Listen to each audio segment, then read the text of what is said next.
Yes. Okay.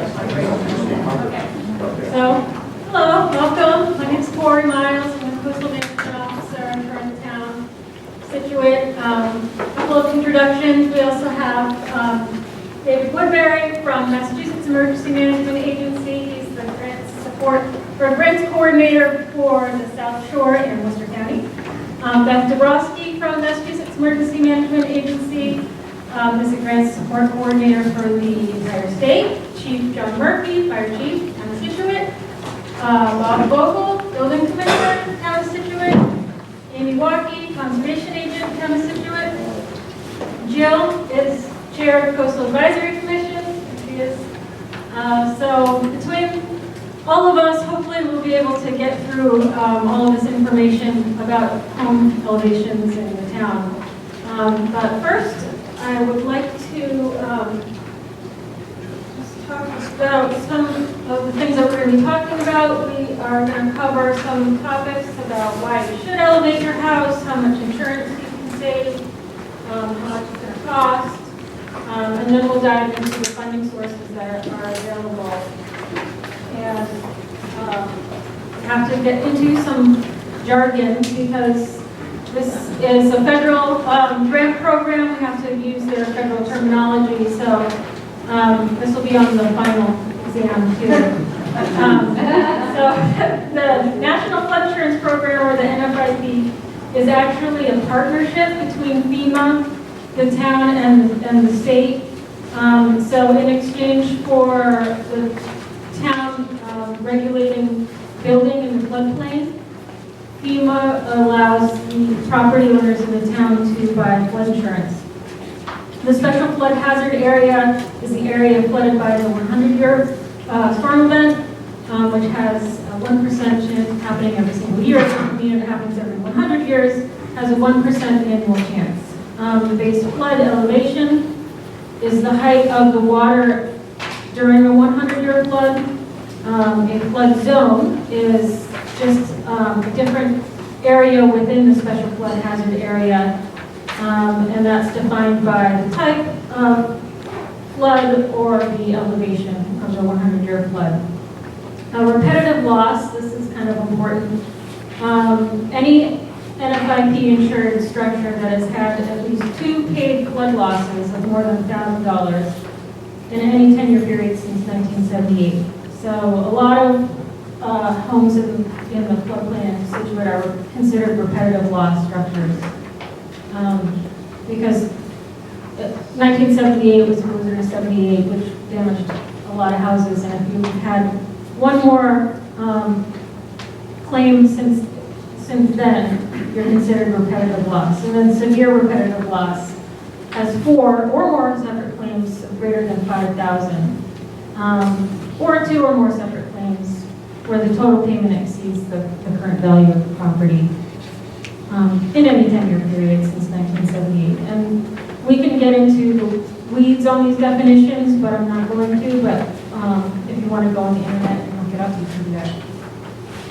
In Scituate, we have all the flood zones. We have velocity zones, which are the highest risk oceanfront areas where the water is rushing and wave height is greater than 3 feet during a flood. Those are the highest risk areas. And then we also have the AE zones, which can be broken down into like a coastal A zone where water is flowing with wave heights between 1.5 and 3 feet.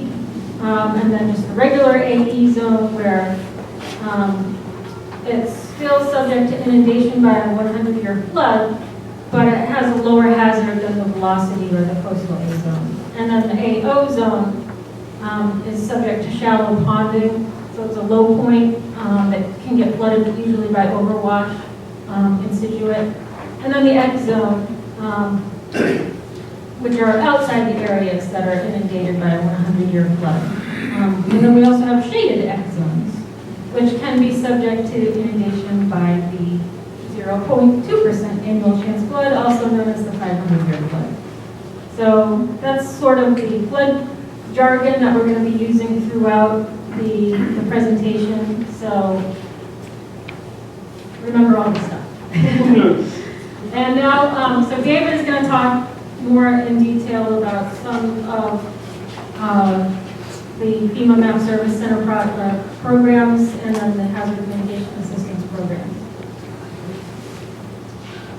Thanks, Dory, and good afternoon, everyone. Thanks for having Beth and I out here to speak with you. So,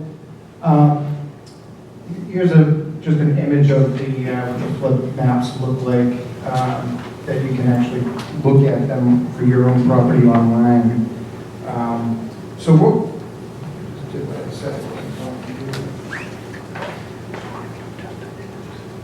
Here we go. So just a little, we're going to give you a little bit of a background on hazard mitigation, really what it, the thought behind it. We'll show a couple of examples, and we'll basically just give you the information that you need to know if you're pursuing federal funding through these grants. Primarily, folks elevate their homes. There are other activity types under these FEMA HMA programs. Buyouts, for instance, is a term you've probably heard before that's eligible, as well as some flood-proofing related activity types, but I don't want to focus too much on those, so if you have specific questions other than for elevations, definitely, we can talk afterwards to give you that specific info. So the idea for these hazard mitigation assistance funds is for reducing or eliminating long-term risks. The idea behind that is oftentimes folks will have damage to their homes or even critical infrastructure in the town, and you oftentimes see it just get rebuilt back to the existing conditions, and a lot of times it may have repeated damage. So what hazard mitigation assistance does is sort of breaks that cycle, and so you generally build better, build bigger, so that risk is lessened or reduced. It's usually eliminated only in terms of acquisition or buyouts, but all other mitigation types should see a major reduction in loss. One other note on this slide, so why we asked you here and the town at the same time is that cities and towns and tribal also and state agencies can apply for these FEMA grants, but not homeowners directly. So how it works is that the homeowner works with the town and us to put together an application, and the town submits it on your behalf. I talked about, big picture in terms of reducing risk. So just a couple of other ideas behind it. It's adapting to natural hazards. Again, the hazard mitigation looks at protecting people, structure, infrastructure. It's not man-made hazard-based grants or intent, so it looks at that natural hazard aspect. This example, as you can see here, is actually an example of a buyout project. This was in Greenfield, Mass. And there were a number of actual homes that were in this plot of land, and they received funding through these FEMA grants to essentially buy out the properties and demolish them back to green space. Another obvious bonus of mitigation is it does save money in the long run, rather than just continuing to rebuild and back to what was existing conditions. One other example, just to show you in terms of elevations, this is a project we did in Scituate a few years ago. The way it works is that a couple of things to keep in mind. So it's elevating your existing structure, not building new additions to an existing.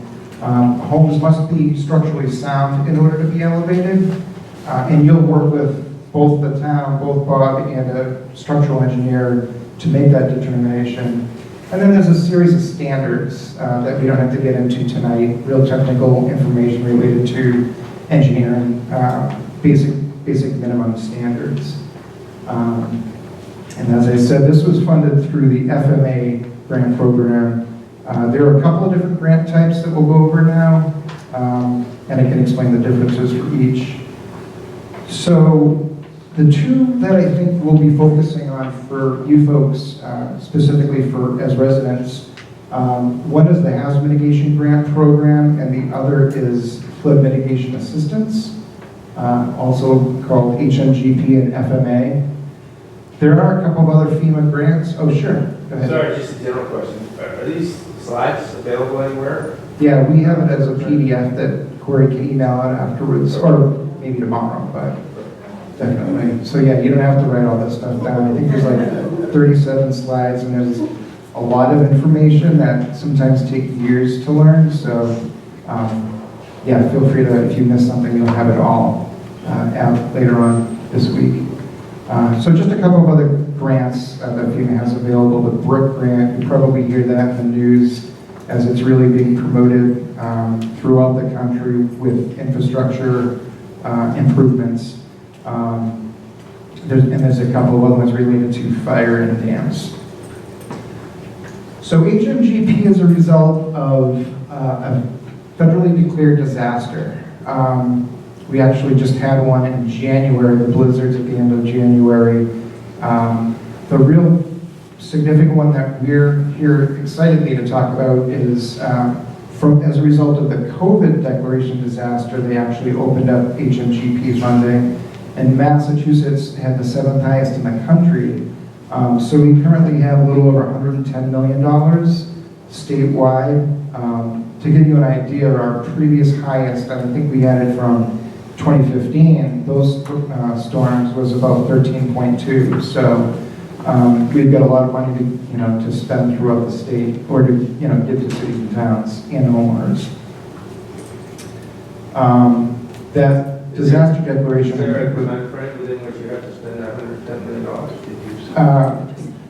So yes, there is. Typically, it's 3 years after the 1 year declaration date. In the case of COVID, it was actually August 5th, so that was like a year and a half after the declaration date.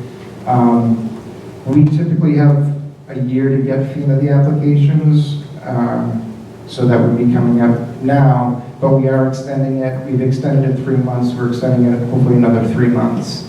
And then from there, when projects get awarded, you have 3 years minimum, and we usually go up to about 6, sometimes 7 to spend the money. So a lot of state grants, if you're familiar with some state grants, they operate on the state fiscal year, and you usually have to spend it by June 30th of every year. These grants are much longer in duration. And so flood mitigation assistance, same premise in terms of what's eligible typically. We're still doing elevations, acquisitions. It's nationally competitive. And this is annual. It's appropriated by Congress. They usually release it each fall, so they actually just announced it a couple weeks ago, and that grant period opens up, I think, September 30th officially. And just a couple of things related to FMA. It's specific to the NFIP.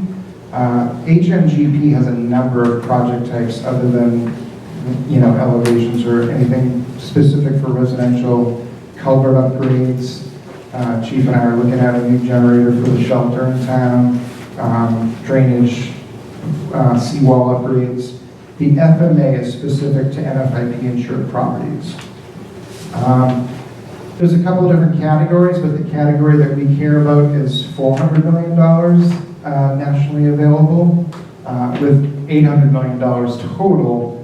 To give you an idea of the jump from the last few years, I think it's been about $160 million nationally overall. So they've at least quadrupled that amount this year as well, which is great. I will say Scituate has done really well in the FMA grants each year when we've submitted X number of applications. They usually rank really high. And so since I've been here since 2014, I think almost every year they've received at least a couple houses for grant funding. A couple more points on hazard mitigation. So I mentioned all hazards, not specific to NFIP.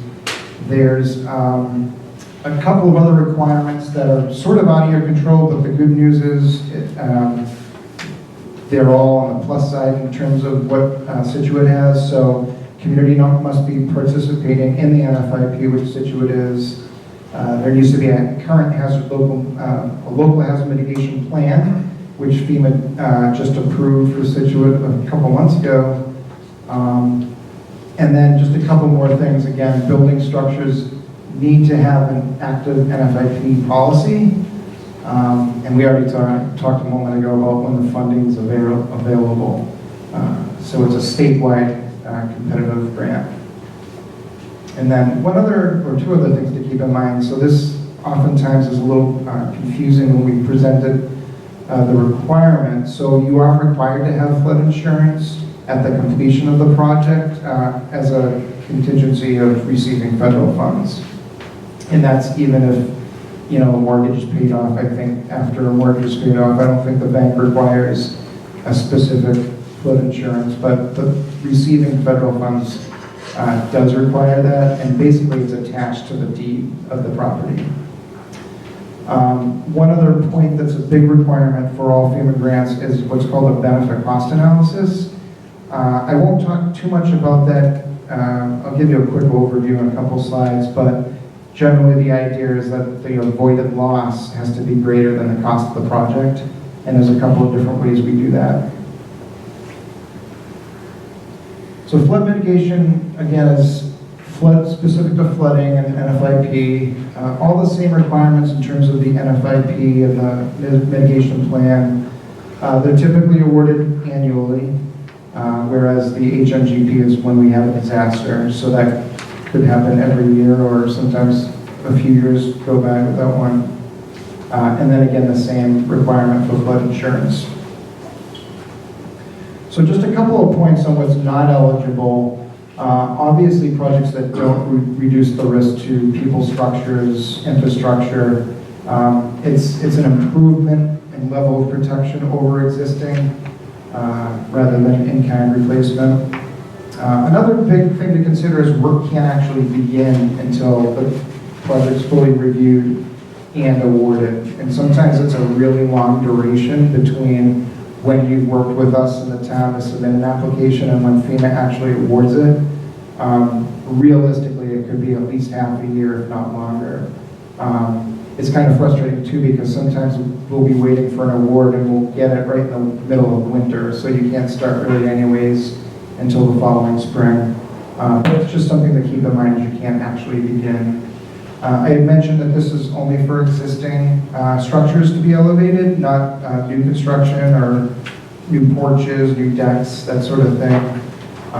New stairs and landings are eligible, and as well as a utility room if your existing utilities are in any crawl space that's not going to be disappearing if you elevate the house. And we can really get into that on a project-by-project basis, because I know there are a lot of individual questions that people have asked us over the years as to what might be eligible or ineligible. Like if there's a deck that's only a step up, so it doesn't have a railing, but when you go to put it 8 feet high in the air, you're required to have a railing. So in that case, new railings would be eligible. And just a couple of other project bullets here. So real technical, there's a couple of areas in town where we can't do these projects. It's called a Coastal Barrier Resource Zone, or COBRA Zone, as well as a couple that are OPAs, otherwise protected areas. And then there's a third area where there's a bit of a restriction there on the state building code level for barrier beaches. We'll tell you all of that ahead of time. We can look it up pretty easily on the internet using GIS to make that determination for you, so that you're not spending time if you're not going to be qualified. And again, we talked about projects basically that are repair, deferred maintenance, are not eligible. There is a complete list. I'm not going to bore you with that because it's like 5 pages. All right, any questions so far? Sure. Oh, actually, should people use the mic? Although actually with COVID. Well, if you repeat the I question, can it would repeat help. it, yeah. Yeah, I'm just interested, two things. If you have a home that you're going to be remodeling, so it's kind of a quasi-new construction, but you want wanted to raise it, does that qualify? That question comes up all the time, and it still will qualify.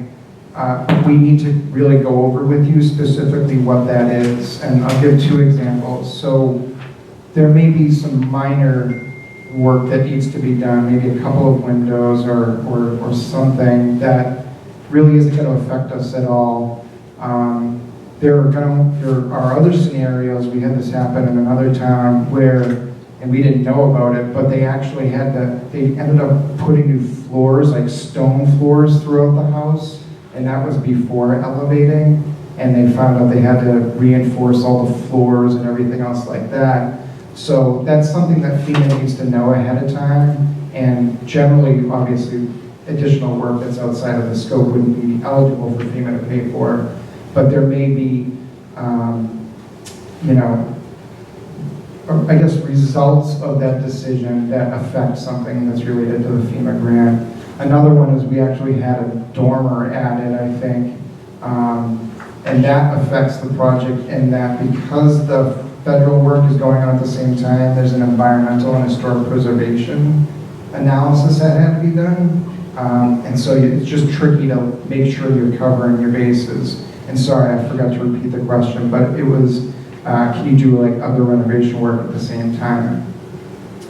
Yeah, my second question, because that makes probably no sense, but anyway, is I was just looking for the cost of the elevation, to take a house and just elevate it, not to do all the additional repairs and or renovation. Yeah. And secondly, I thought that if you elevated a house, you could get it out of the flood zone, and therefore the insurance wouldn't have to be applied.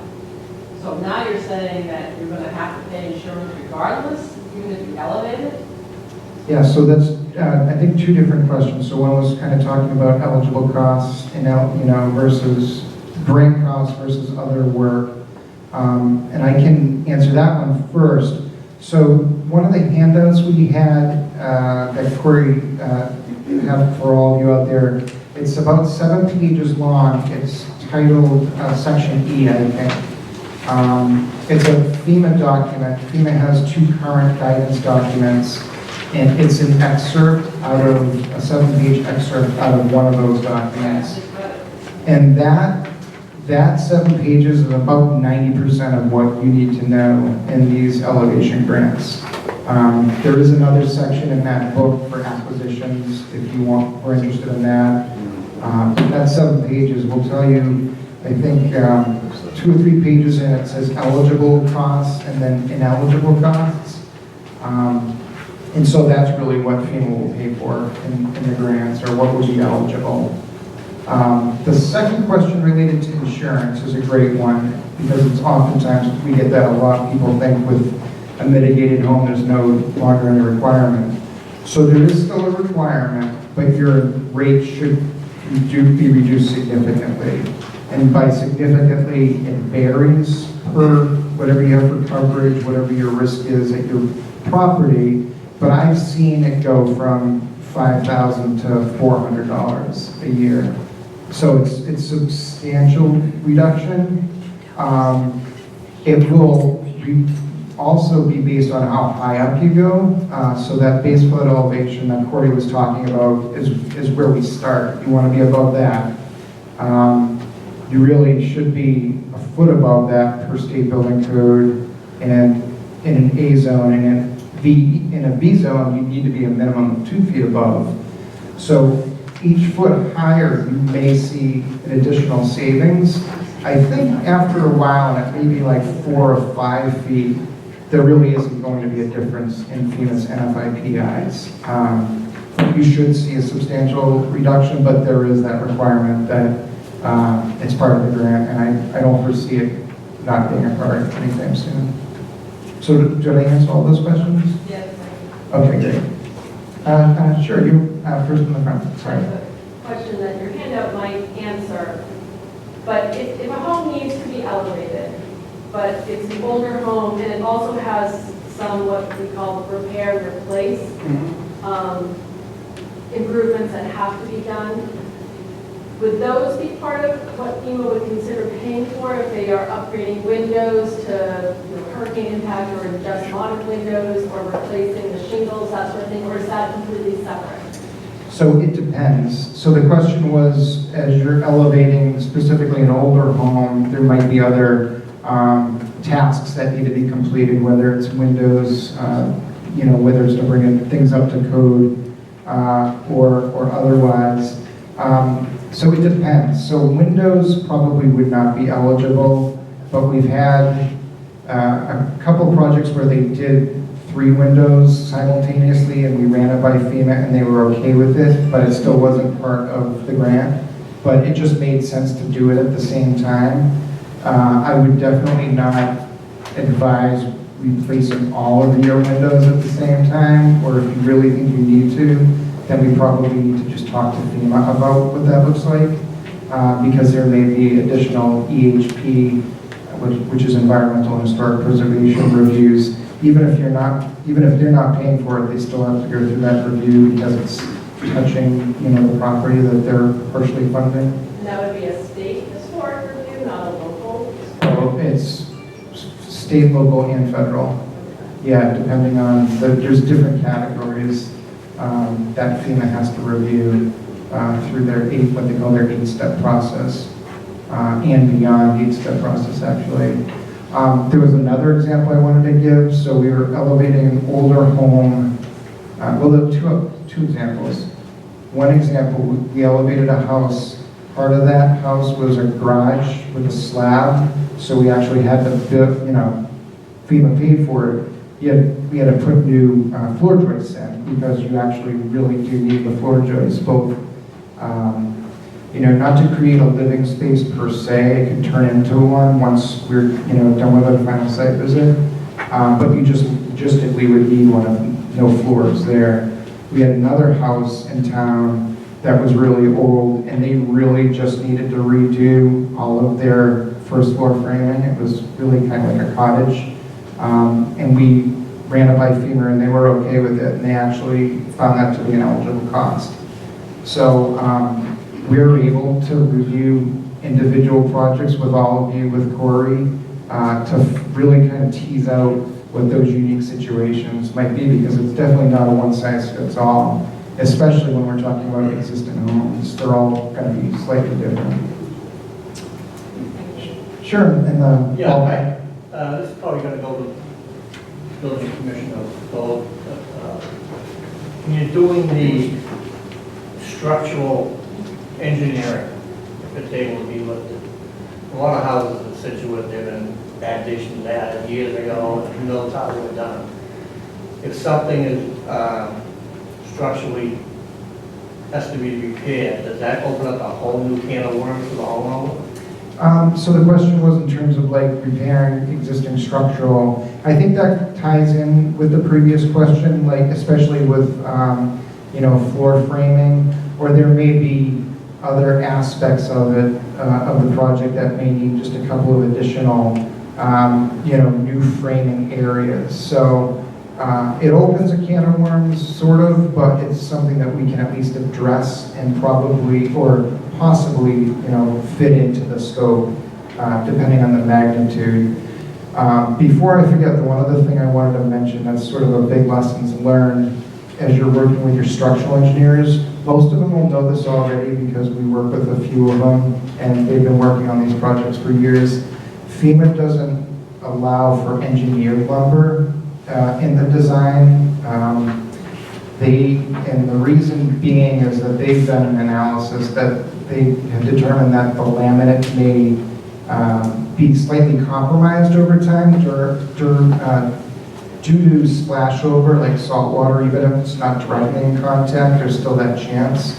I talked to structural engineers that don't necessarily agree with that, but at the end of the day, we had a couple of battles with FEMA and ultimately realized that we're gearing homeowners to steer clear of that, LVLs or PSLs, that sort of thing. So typically it would be traditional frames, so what they call girts, like 8x12 beams, or smaller beams if it's secondary structure.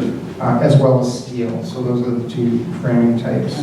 But is that only below the floodplain? Can you use LVLs above the floodplain? Or in the whole building? In the whole building for FEMA, you cannot. I mean, if there's existing LVLs buried, carrying your second floor, there's nothing FEMA can do about that. But if it's new structural members going in as part of the scope, it has to, FEMA goes through and does a review on the drawings, and they typically will not approve LVLs. So we're just trying to nip it in the bud ahead of time.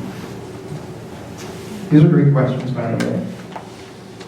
Yes?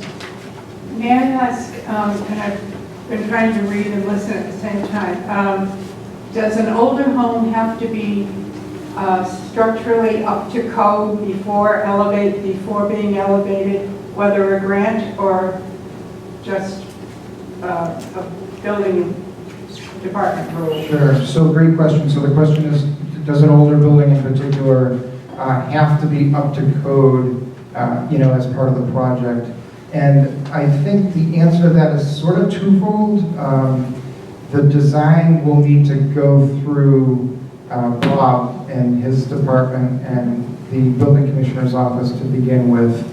And so between the engineer that you have, the structural engineer that you hire, and reviewing it with Bob, they'll kind of identify what may need to be done additionally. And then from there, I think it's kind of the same example as I gave with the floor framing. It may be a case-by-case basis for us to be able to look at it. FEMA, their guidance is sometimes, and they're actually just coming out with new guidance at the end of the year, they sometimes leave things open for some interpretation, which is a blessing and a curse, I guess. But what they use as language is it needs to be structurally capable of being elevated. And that's a pretty broad definition. So they also include in list of eligible activities, things that are related to building code, that sort of thing. So there's room for us to be able to work to fit in, the square peg and round hole type of thing.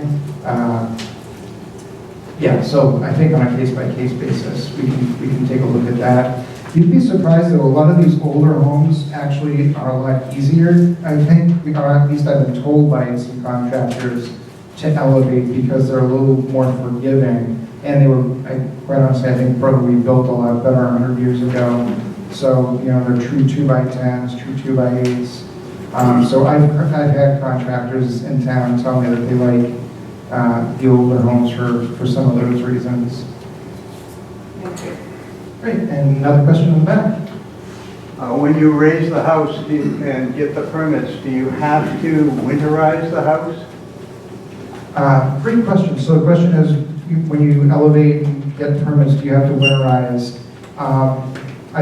So one example is you'll need to add insulation below where the first floor was because now it's exposed to the elements.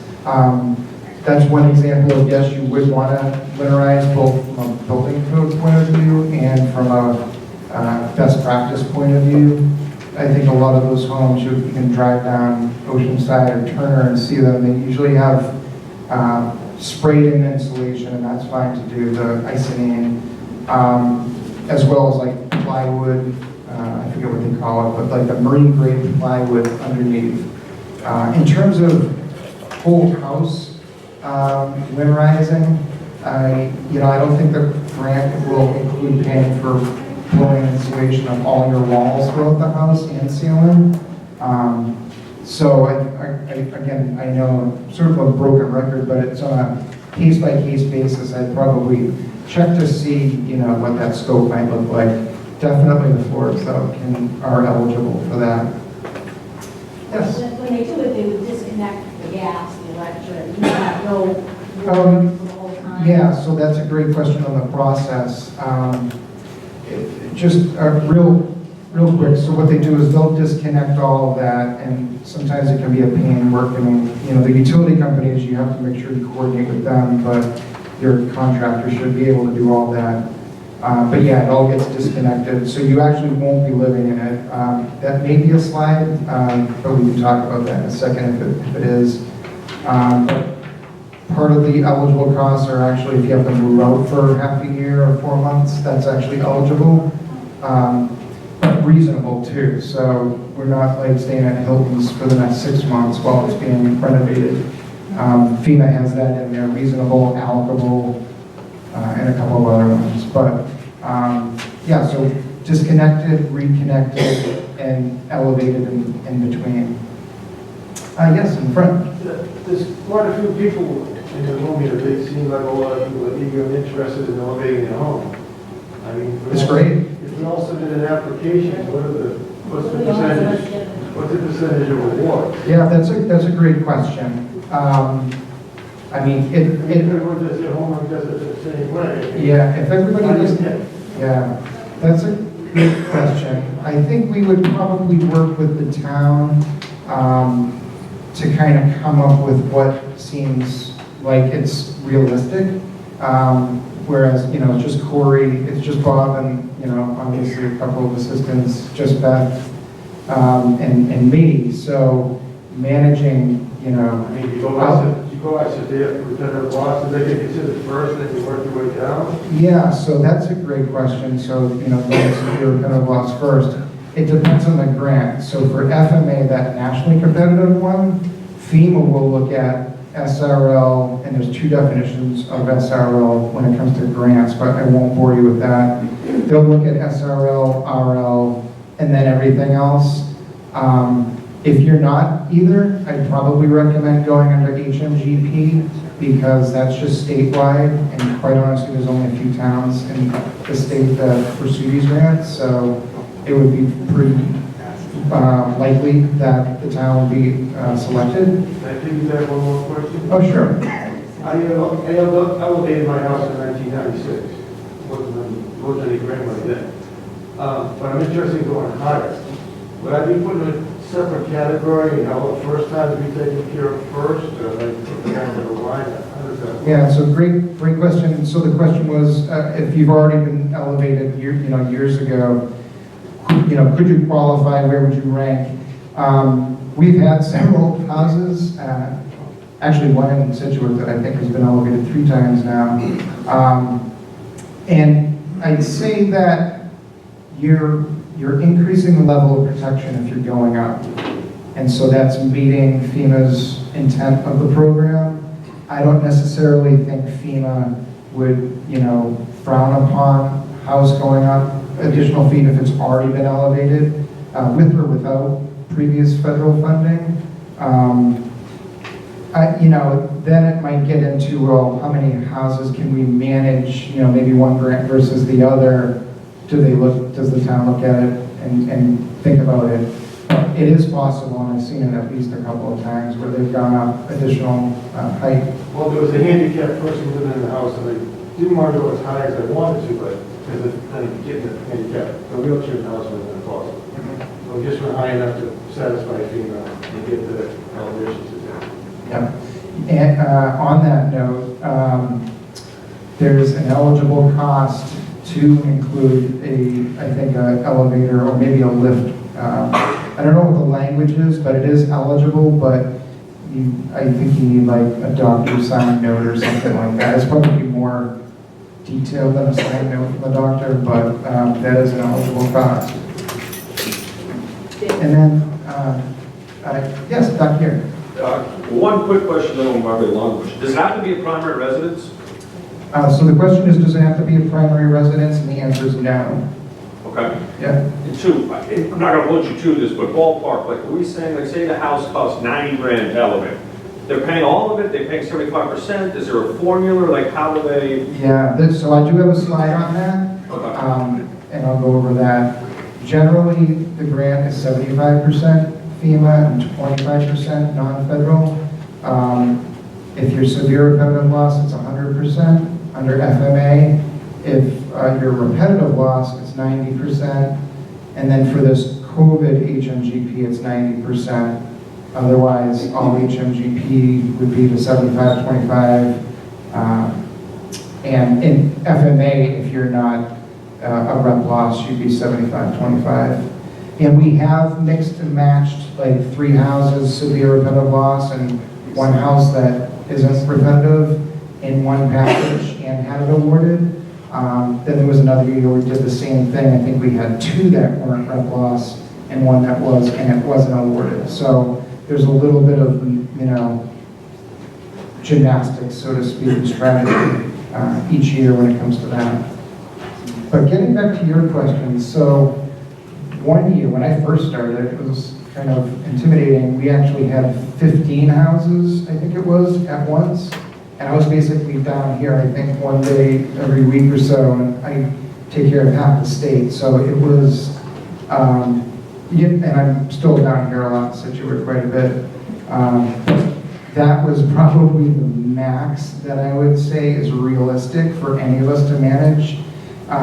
The sweet spot's usually, maybe 4 to 6, half a dozen. And those can all go on different cycles too, so. Can you reapply the next year? Yeah, you can reapply the next year if you're not selected in any given year. And again, we have the 2 pots of money. So FMA is the annual, it's usually every fall, and HMGP is after disaster. So we have currently 2 right now. This one, that's the COVID, we probably will extend it. Hopefully get that approval for another 3 months, but that one's going to be a rush if you haven't started anything yet. It's probably going to be kind of tough to get you in that one, realistically. So great question. Do you have to front the money? Yes, it is a reimbursement-based grant.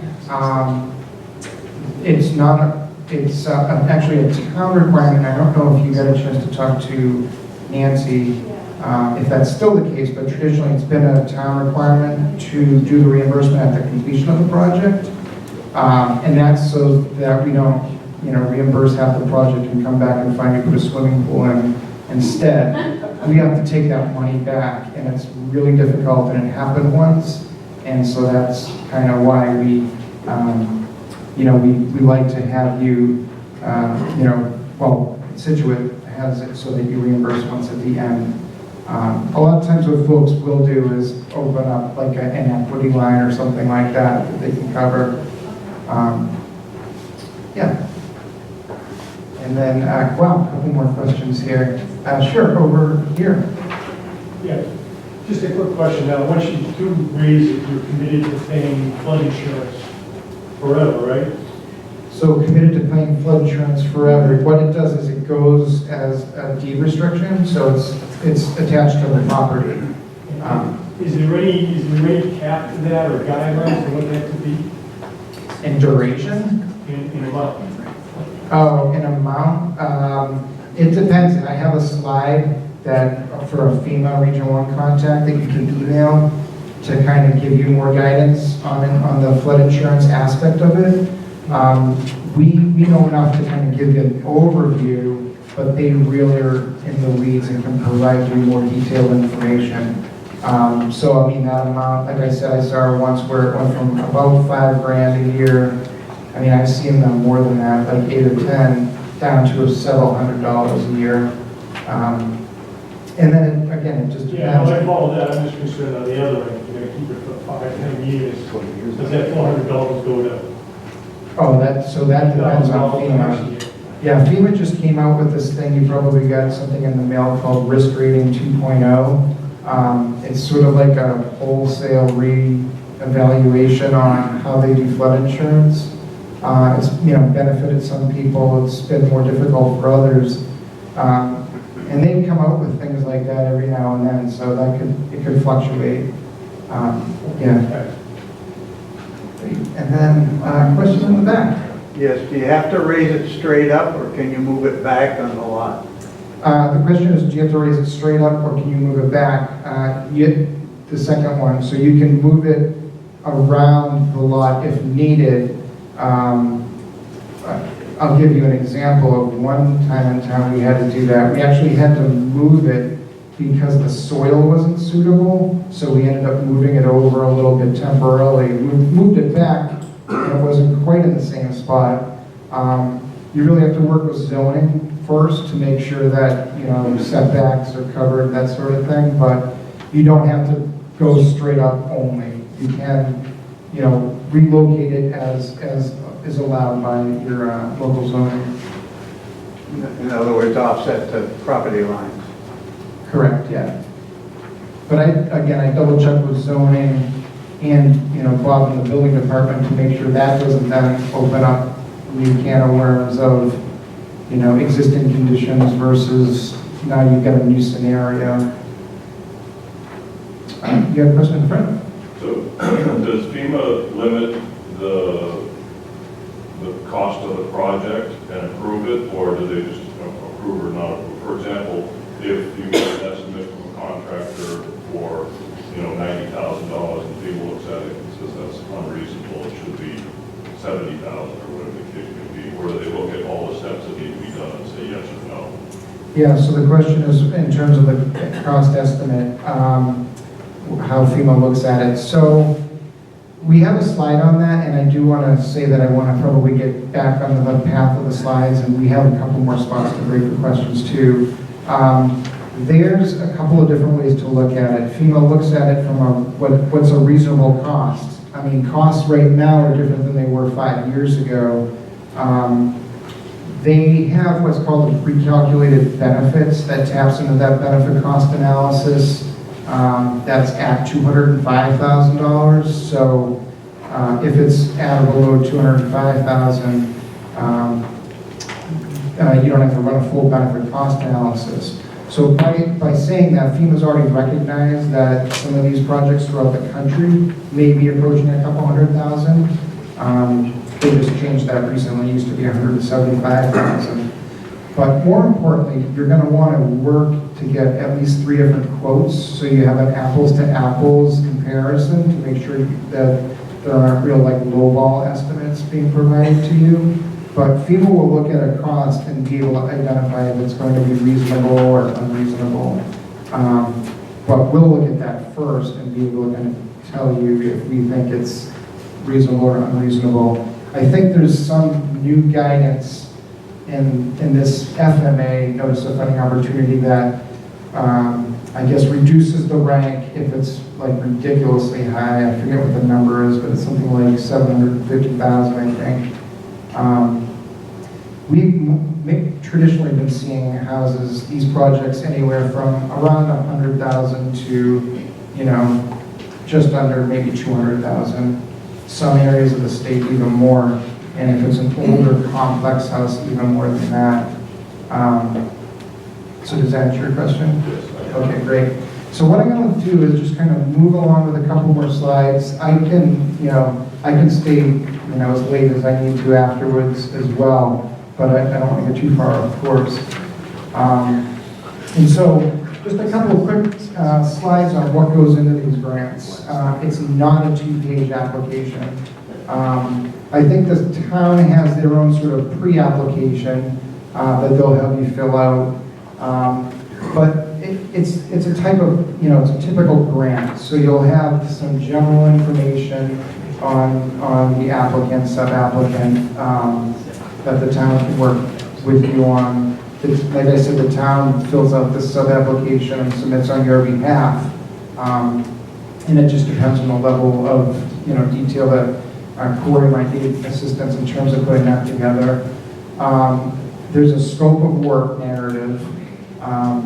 What that essentially means is what your existing conditions are, what you're going to elevate up to, what foundation type, and other considerations like that. A project schedule and a budget. These are typically 3-year projects. That 3-year has fluctuated when FEMA says it starts, but it currently starts basically when the grant is awarded, is when your 3-year starts. The detailed budget is getting back to what I mentioned a moment ago with regards to a recommended typical 3 quotes from builders. And the contractors out there will sort of rate these budgets a little bit. It varies how they rate them, but they'll generally be broken into cost categories. So carpentry, electrical, plumbing, structural, demo. So they'll have a whole list of detailed line items. So I mentioned the FEMA benefit cost analysis. You may not need a full benefit cost analysis. We may be able to use the FEMA BCA waiver. The source of local cost share. So typically for elevations, it is from the homeowner, not the town. And so generally speaking, for elevations, that would just be a cash, non-federal share. And then there's a list of environmental questions. For elevations, there's a few additional requirements. So, obviously physical address of the property and estimated cost. This is straight out of that 7-page document that we provided. These are basic things, so name of flooding source. There's a way to generate a flood map online actually for free that we can all do, so that's a requirement. And then again, getting back to what that proposed elevation is. I will say that I mentioned earlier, there's I think a 1 foot over for state of Massachusetts in an A zone and a 2 foot higher than BFE in a B zone. Considering sea level rise and other climate potential conditions, we're generally seeing people go up a minimum of 3 feet above the BFE. That elevation is measured a couple of different ways depending on what flood zone you're in. So in an A zone, it's your first floor elevation, so 3 feet above that. For a V zone, it's the bottom of the new structural beam. And so you want to be 3 feet above that. And I say 3 just because I know that a lot of folks have just proposed 2, maybe thinking, we'll just do the minimum, it's a federal grant. We don't want to, take too much money from the government. It's more pragmatic, definitely, to go up as high as you can without it being an increase in cost that then kills your benefit cost analysis. A couple of other things. So this is all information that the town, building department, and your structural engineer will work with you on in terms of Nfip standards, ASCE 24-14. These are all engineering related standards that your structural engineer will know, hopefully. And then just a couple of other things. So this is a big one. So elevation certificates. There is a requirement for your current elevation certificate.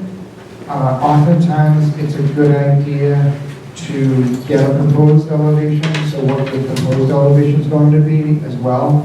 And that's typically what your foundation, the guy installing your foundation will lay out to, that new proposed elevation. It's an official document prepared by a registered land surveyor.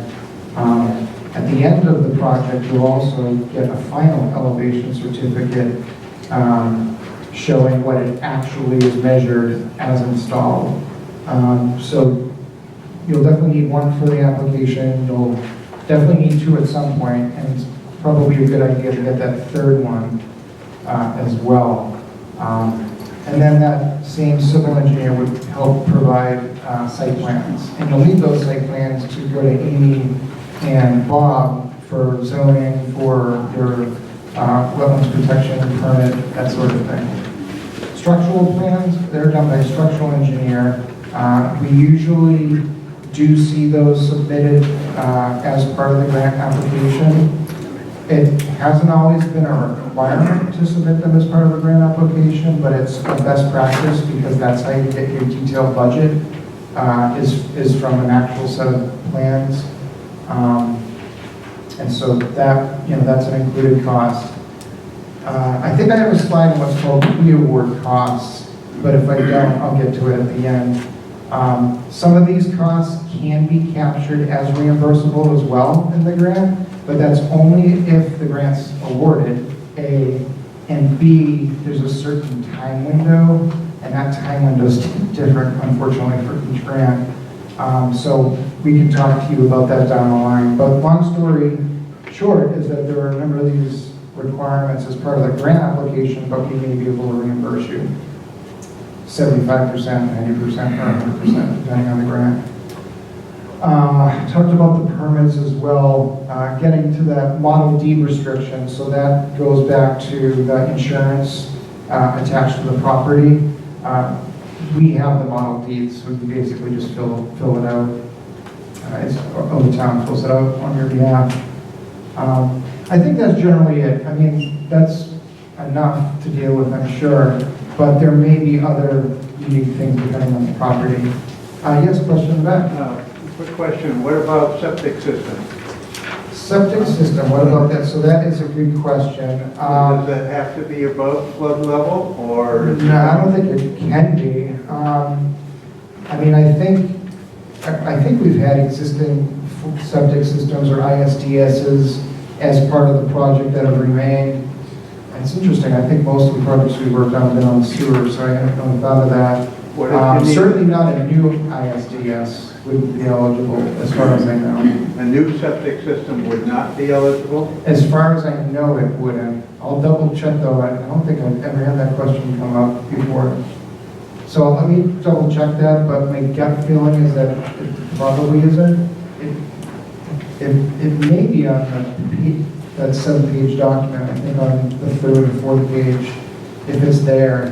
One thing that FEMA has in that document is that the costs that are eligible, costs that are not eligible. They oftentimes talk about like obsolete systems not being eligible, so they may find that it falls under that as part of the broad definitions that they have, that they end up trying to interpret. Yeah, a follow-up question. The septic system permit should be in your list then, from Board of Health. That's a separate permit versus CONSCOM. Yeah, let me double check the septic scope as to what that is, but I would certainly follow the process of the, what the building code zoning requirement and zoning requirements are. In terms of it's eligible for the FEMA grant or not, let me double check that. And it may be the type of thing, and Bob, you and I need to talk about this, again, just because it hasn't come up that much in Scituate or really other towns that I've worked in, as to if you're doing this work, if it kicks in an ISDS upgrade requirement. I'm just not sure. And then check with the Board of Health. Yeah, well, we'll check and I can filter through for you. Yeah, another question in the back.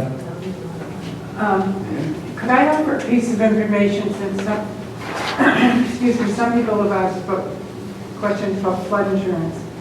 The Massachusetts Coastal Coalition and the Scituate Coastal Coalition offer meetings every once in a while. In fact, we had one 2 or 3 weeks ago with terrific information about flood insurance. Yeah, so the point or suggestion was regarding the MCC and Scituate, I guess, has one as well. Yeah, I worked with Joe Rossi a number of years. He's one of the people that heads it up, the Mass Coastal Coalition, and then Doris, who I think she was actually, I'm surprised she's not here tonight. She is a big proponent of these grants. I think she actually is able to take advantage of that. She's a resident of Scituate. So yeah, that's a good point. And you can just Google Massachusetts Coastal Coalition and it'll come up. Great. So I talked about benefit cost analysis earlier. I won't continue with this. It basically weighs your avoided loss, which are the benefits, compared with the costs. Like I said, there's 2 ways to do that. A BCA waiver. So if the project's under $205,000, and that's sort of like an asterisk next to that, because we can technically add a locality multiplier for an extra few $1,000s.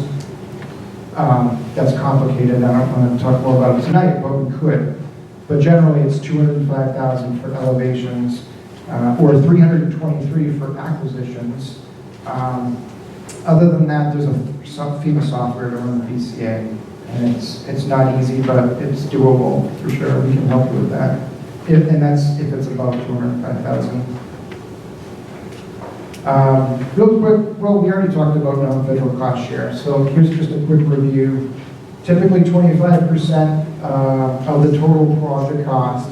That total project cost will also include your engineering and elevation certificate as well. And so repetitive loss and severe repetitive loss might be either 10% non-federal, or SRL is 100%.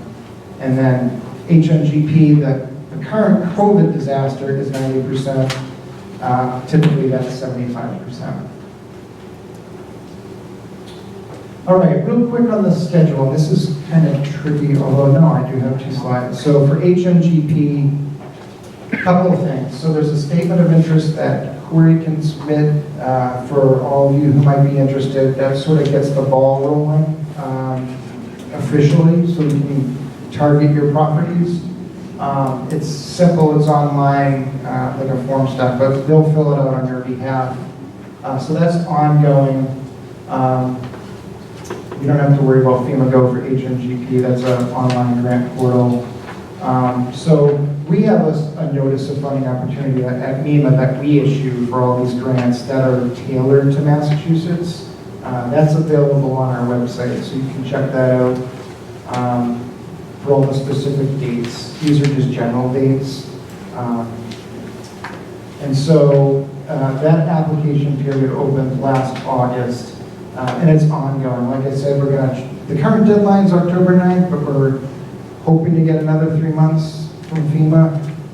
Whether or not we extend that, that's a state deadline date. Our FEMA date's about a month later than that. But it's currently October. It may go up to like end of the year. We review all applications at the state level. So that's a process that takes place to, review, rank. We have folks from all over different agencies like CZM that can look at specific projects with subject matter expertise and provide feedback and that sort of thing. And then what we do is we submit it to FEMA Region 1 for their review. It'll be in the fall. We've actually submitted a couple already. In the fall of this year, maybe closer to the winter this year, if we get another 3 months. So that's coming up pretty soon. They review it, and the awards that FEMA Region 1 provide aren't all at once. They're based on how they review all the grant applications. Some of our grants are going to be like $20 million infrastructure upgrades in a city, which take longer to review. These home elevations, if they're pretty straightforward and everything's put together, should go quicker, obviously, than a $20 million project. But we anticipate maybe spring or summer of next year. So it's not quick. That's actually kind of optimistic, I think. But we like to be optimistic. And then you start your project after the award, and Beth sets up a state contract with the town, and then you can get going with your contractor. So for FMA, they just opened it up. Well, they didn't open it up, but they released their notice of funding opportunity a week or so ago. So that grant is done by the town through an online portal instead of HMGP, which is a Microsoft Word document that you save to PDF. So that grant opens end of September. We go through another, well, for both of these, we actually do a pre-application review. And that's basically technical assistance with you and the town, just to make sure we're covering all the bases. So that's ongoing through the fall, and then the final grant application gets submitted early December. We have a state review committee as well, usually the same people, and then we submit it to FEMA in January. For FMA, there's 2 steps. So next summer, we'll hear if the project was what FEMA calls identified for further review. And we can have multiple properties in one grant sub-application. So that's next summer, and then FEMA Region 1 starts reviewing it because the original application goes to headquarters in DC. And that happens throughout the summer, fall of 2023. So that's a little, maybe even longer. And then this starts getting into that thing I mentioned earlier. If they start awarding it in the middle of winter, they're not really going to start till spring of 2024 anyways. So this is where I turn it over to Beth and take a quick break for a minute for a few slides. Thank you, Dave, and thank you all. being with us tonight. I know Dave has thrown a whole lot of information at you this evening. There's just a few important things that I want to just go over. So Nemo, we are the state agency, and we're the conduit for the applications and the funding to FEMA, federal agency. We manage the state contracts. Once FEMA approves and awards the money, it gets awarded to the state. We manage the state contracts. We work with the town, and the town is the signatory for the state contract, for the funding. The town is then the conduit to you, the homeowners. So really, any of your contact regarding the project primarily goes through the town, to Corey, and then she works with us. There's a little bit of an arm's length dealing between us and the homeowners, as all of your paperwork and everything goes through Corey and then on to us. As David already said, the process from the grant application to the award can take quite a bit of time. That gives you folks some time to, get the paperwork in order and be ready. Yes, you have a question? The application, you have to hire the structural engineer, the site engineer as part of the application. So you wind up paying them, just throwing out a number of $8,000, $10,000. So if you're not awarded it, you're off at $10,000, correct? The question was, if you hire a structural engineer to do all the preliminary work, you have to pay them, and then if you don't get the award, are you out of that money? And that is a correct statement. So it's a big deal. Right. So there's a couple of ways you can do it. You can go through that way, do all the preliminary work, and then file an application. If you get that award, David previously talked about pre-award costs. Pre-award costs are eligible in between the time that the grant funding announcement was issued by FEMA and up to the time of the award. So if you were to do the work within that time period and you got the award, as long as your application included those pre-award costs as a specific line item, then those could be eligible for reimbursement. But if you do that work and then for whatever reason the application doesn't meet the requirements, you don't get the award, then that money is not reimbursable. Excuse me. Does Nemo work specifically with engineers and contractors to steer anybody who's applying? So the question was, does MEMA work with specific engineers and contractors to steer anyone applying? We cannot and do not work with, recommend, or suggest to the customer, to the homeowners, or to the engineers.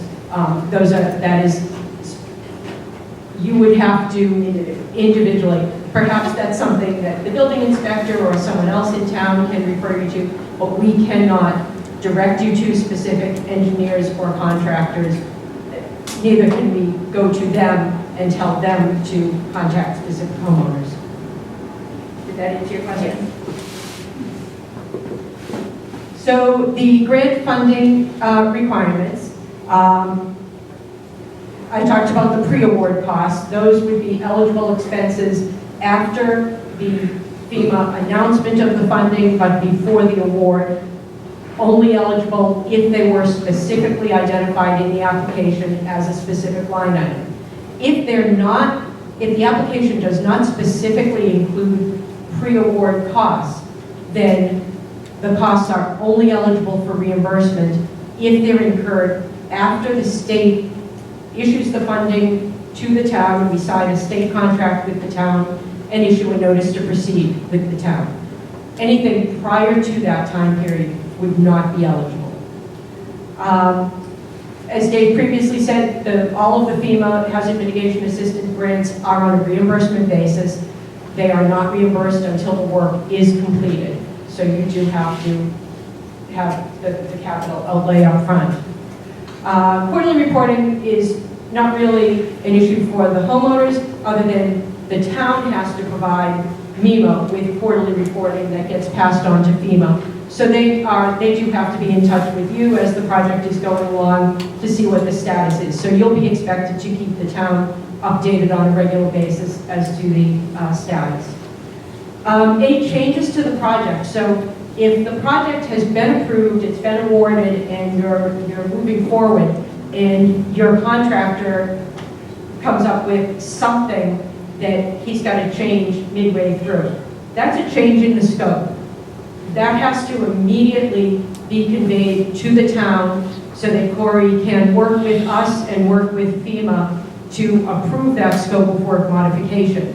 Because if you do something that is not within the written approved scope of work in the FEMA documents, then when we get to the end of the project and FEMA looks at it, they go out to do a site inspection, if they say, well, that's not in the scope of work, or you didn't do it exactly how the scope of work was written, that turns into a very big issue that could, at that point, mean that the funding and reimbursement is not available. So it's very, very important that once the project's awarded, the scope is determined, that scope is followed exactly.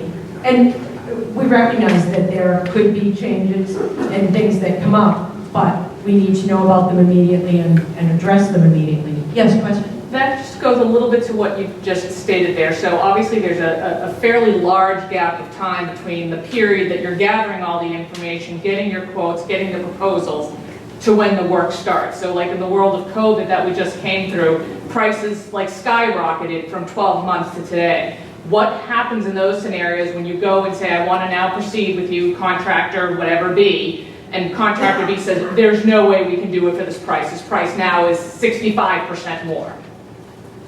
So the question was what happens in between the potentially lengthy time period between an application and when the funding actually comes through. And we have had that happen. It happens regularly. If prior to the approval, while the project is in the review stage with FEMA, if during that time period you realize that there's going to be a large cost increase, then during that time period we can work with FEMA to put in a budget change to the project to see if we can get that approved. If the project has already been approved by FEMA, it's already been funded, and we've already signed the state contract with the town, then at that point there is under two different answers. Under the Flood Mitigation Assistance Program, FMA, there is not additional funding. Overrun funding is not available. So at that point, the homeowner would have to absorb any additional overrun costs that come up. Under the HMDP program, that does allow for overrun funding. However, the project has to be completed and any other projects under that entire award, 840 HMGP award with us, so projects across the state that have been funded under that award, they also potentially have to finish so that we can determine if we have funds left available in the program.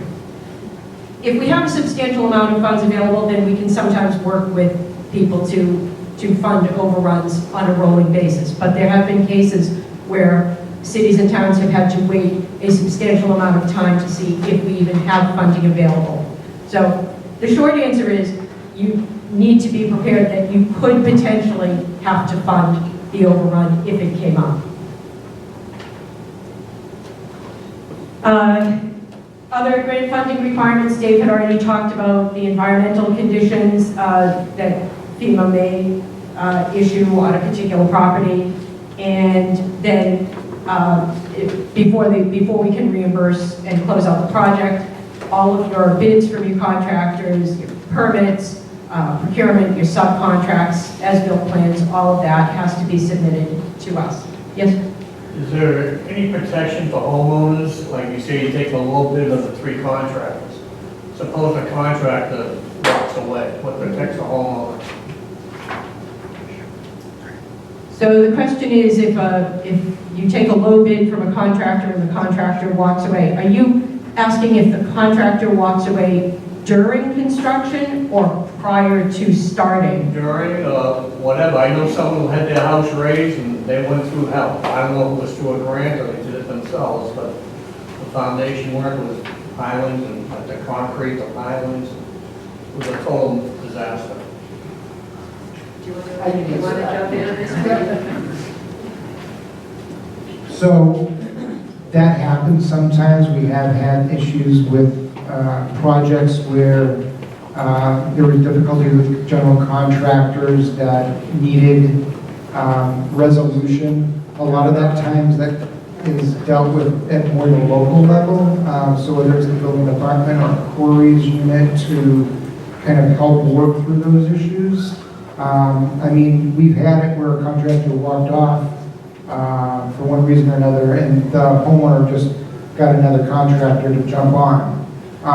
And then there was some, I think legal related things or something that they had to deal with that isn't part of our world. But that was just something that they went through. And again, if the work hasn't started, we just had this on a project. There were a couple of contractors that decided they couldn't do it. Sometimes a contractor can't do it because they've overbooked themselves too. And so it comes down to looking for, another contractor. I'm just trying to think if there are other scenarios to offer. Yes. Is it fair to say though that if something goes wrong during the process, up until the time the award is made and before construction starts, if something happens then, the homeowner can always just walk away and say, I'm declining the grant, correct? Oh, yeah, that's true too. I mean, there are a lot of reasons why we've had folks decline a grant, whether it's for that reason, sometimes, financially. Cost overruns, Cost overruns. contractor walking away. Yep, we had somebody who ended up selling their house, and then the new homeowners would have been eligible, but they weren't interested in pursuing, so that property ended up getting withdrawn. So there is that. One other thing regarding your question I wanted to mention is there is a 5% contingency line item that we can include. I don't know if that's going up at all, because like I said, there's new guidance coming out that we just found out about and we're currently reviewing the proposed changes, so I haven't gotten a chance to take a look yet. And 5% really isn't a lot, but at least it's something, so we could definitely include that in there. And then if it does go up as well, you always have to weigh the benefit cost analysis because that requirement doesn't go away. So if you get a $30,000 increase in your cost at any point along the way, we then have to throw it back at the benefit cost analysis formula to see where we're at. So does that answer your question? Okay. Could I just have a quick follow-up on what you just said there? So, given these grants, and I imagine that there's probably a whole group of contractors that are aware of this grant program, people take advantage of it. Is it typical for someone to say, I want a price, but you're not doing this until next year, so give me next year's price? Yeah, there are a couple of different ways to look at that. And FEMA kind of leaves their guidance somewhat open as it relates to, there's 4 different things: reasonable, allocable, what are the other 2, Beth? Eligible, and another one. So you want to be we always tell people to be realistic with your prices, with that expectation. So I would say maybe talk to your contractor about what those might forecast to. I guess the balance comes in, well, when FEMA goes to review it at that given time, what are they going to, think about the numbers? Are they going to be, reasonable? And they very well might be. I mean, it's okay to be conservative. It just can't turn into like the $6,000 toilet, joke that they have in government. So it has to be somewhat reasonable. I definitely would include that 5% contingency. If it looks like it's going well, it won't matter for our 46. Well, I don't know when it'll matter, but if it goes higher than 5%, we'll let you know. If it's plaqued on the National Historic Register, it's 7%. So I'd say be conservative, but be realistic. And it definitely will be months probably. So Sometimes these contractors only hold their quotes for like 30 days or something. So you may end up needing to go back 8 months from now to kind of have them sharpen their pencils. And that's happened as well. So, is that answer your question? Yeah, thank you. Okay, great. Back to the bids for a minute. There is not a requirement that the low bid be accepted. If you want to make sure you get consistent bids from every contractor you go out to, but if you look at those bids and the mid-priced bid is from a contractor that is more experienced with elevations, you feel that their qualifications are better, they come highly recommended, whatever way, if you can justify your decision to go with not the lowest price bid, then that's acceptable. So I don't know if that also helps as well. I had a question about where the black holes might be in here. I've been familiar with submitting information to FEMA, and you don't hear from them for 18 months. So are there any black holes here in Nemo or in the feds where it's going to disappear and you have no idea what's going on during the review process? Is there any hook that these agencies have to have so that you can get an answer on a change or anything else? So the question is, are there any black holes through the process? I guess I would say, certainly at the state level, we have a fabulous staff who, between my unit, the grant support unit, Dave's unit over in the program side, our managers, our senior management at Nemo, we are committed to, getting these applications in and getting approvals done and moving them along for you. I think, I work with Corey a lot on some of the projects that have already completed. And I think, we really try to push them along, do our follow-up, and get things done. When we push them over to FEMA for FEMA approval, they're going into Boston to FEMA Region 1. Unfortunately, we don't have control over how they manage their workload and, where their priorities lie. We do try to, continue our follow-up. We try to make sure things don't get lost along the way. We do everything we can do to get the applications in and approved and funded. If FEMA comes back with an RFI or request for information, then those get moved very quickly back to the town, or we will, move those back to the homeowners to get answers. So could there potentially be a black hole somewhere? Well, yes, there could be. But we are all, certainly at the local and state level, doing everything we can to move these projects along and get you the funding and help you get the projects done and completed. So does that help? How many are you processing right now? You're asking how many are we processing right now? Are you talking about elevation grants or overall mitigation grants across the state? Both. Elevation grants, I've just in the past couple of months closed out 3 different awards that included 6 different properties with Corey. We've got multiple elevation grants that contain multiple properties in several other towns. Overall, across the state for not just elevation but other projects, we've got just under 100 open projects right now. But as of June 30th, we had close to 25 that ended at June 30th that are now in the closeout stages that just got their reimbursements. So we're moving a lot of projects around from start to finish. we are fairly busy. So I touched on the reimbursement. I'll just go really quick through this. So the reimbursement, how you get your money, when the work is completed, when you as the homeowner let Corey know the project's done, everything's done. MEMA and FEMA representatives will go out to the project site and do a final site visit. They do a walk around and pictures. Once that is done and we have all of the required documentation, you as the homeowner submit all of your invoices to Corey. She packages that, sends it on to me with all of the documentation I need. The state reimburses the town, and then once the town has the money, they reimburse the homeowners. Very important, the documentation requirements, this is very stringent. All of your invoices from your contractors, subcontractors, if you go out and buy any materials yourself because maybe you're going to do the deck railings or something that's an eligible expense, all of your supplier invoices.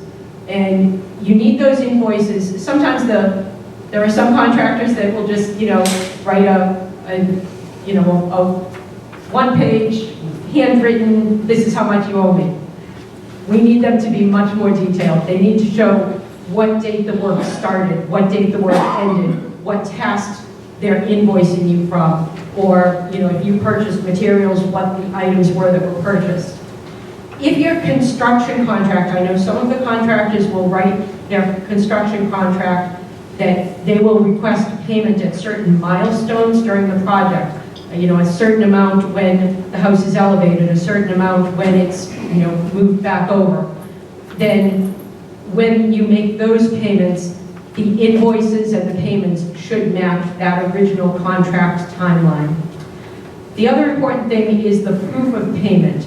So we will need proof that you as the homeowner paid all of the invoices. And proof of payment for federal grants is a copy of a canceled check, not just a written check that you gave to the contractor. It's got to either show the canceled check or a copy of the bank statement showing that debit out of your bank account. If you bought materials and put them on a credit card, then your credit card statement is proof of payment. In order to do the final reimbursement and do the closeout, there is a list of documentation. A lot of this documentation we've already talked about. This link that's in here does give you all of the individual documents that are required.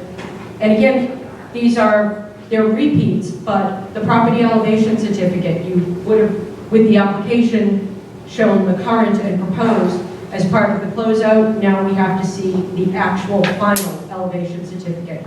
We need an occupancy certificate. The building inspector has to go out, look at the completed project, give you an occupancy certificate. You need a letter that comes from the engineer certifying the structure is compliant. The recorded deed amendment, the acknowledgement of conditions that was talked about before, the draft is with the application. The final signed one comes with the final closeout package. The current flood insurance policy showing the elevation, the elevated structure. And then the other documentation, this would be like for your Conservation Commission certificate of order of conditions, there is a certificate of compliance that gets signed once the work is done. So that would be required. There could be other town documents required, other federal documents required. Those would be identified in the approval from FEMA, and those can differ by property. But this, in general, is the basics of the final documents required. And so that's the grant process. Do we have any questions to there? Yes, sir. Is this grant taxable? No. The question was, is the grant taxable? That's interesting. So typically, these grants are done through the towns, in which case they wouldn't, there is no tax that's local or state. No, I mean income taxes, earned income. You're getting a grant of $100,000 or $200,000. Are you subject to pay income tax? Oh, no. So the way that You need that front. No, but it's a good point, because you're getting literally a check from the town. But it's It's reimbursement based on the cost, so I don't think there's any income There's tax. no additional tax collected. The town doesn't issue a No, 1099 for payments no, issued. no. No.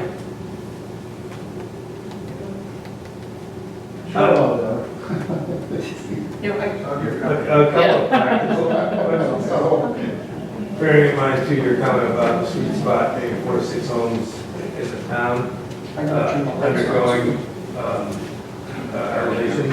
So we are, it's what, August 30th. The statement of interest will kick off the cycle, but we've got maybe an October 9th, maybe a December 9th deadline to actually submit a complete application. If you're like me in this room and you haven't started the process now, is it worth it for me to go through it? Or do you already have enough candidates that, you're going to get to your 4 to 6 home elevation sweet spot and you don't need more applicants, or are you? No, we can submit, I think, through the FMA grant program. The HMGP grant program is the one that has that hard deadline. That it's probably, if you haven't started the process, it's probably not realistic to shoot for that program. But the other one, the FMA, can be ongoing. And honestly, to get these applications ready, already screens out 90% of the candidates. So if you want to submit, then by all means submit, because we're not going to turn people away. The other possibility is if the town has multiple people interested, the applications can be grouped together or not. So if she had 2 people that were sort of at the same stage of the process, then those could be grouped together as one application to us, and then it would be funded as one grant with 2 properties contained in it. If there was someone else that was in a different spot in the process, that can be submitted as a standalone. So there doesn't have to be a large group all at once. They can be either in, right now I'm doing a Scituate grant that has just 1 property in it. We've had other grants that there have been multiple properties. So it really is going to depend on, Corey can package them differently depending on where the application, where people are in the process of being ready to move forward. And when do you think you'll have clarity on whether that October 9th deadline will be extended for 3 months? Hopefully in the next couple of weeks. And then I will say, so we should hear from FEMA in the next couple of weeks.